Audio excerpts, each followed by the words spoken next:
Взволнованные и уставшие, они 4 дня добирались из Архангельска. Сначала буренок автотранспортом доставили в Иркутскую область, а там уже загнали на баржу. Экипаж теплохода живой груз перевозил впервые. Было непросто, говорит команда. Спали по очереди.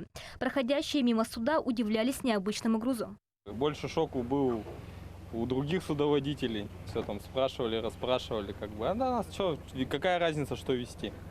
Нормально привезли, доставили коровы. Как вели себя животные? Да нормально, спокойные коровы, загнали нормально. В течение 8 часов, наверное, загоняли полностью на баржу.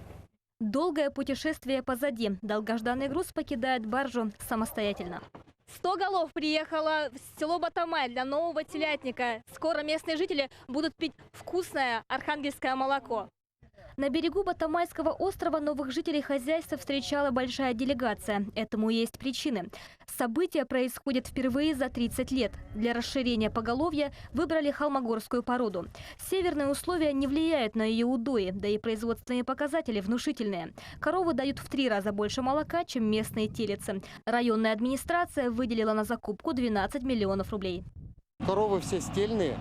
Вот буквально с сентября месяца они начнут телиться. То есть основной отел у нас пройдет до Нового года.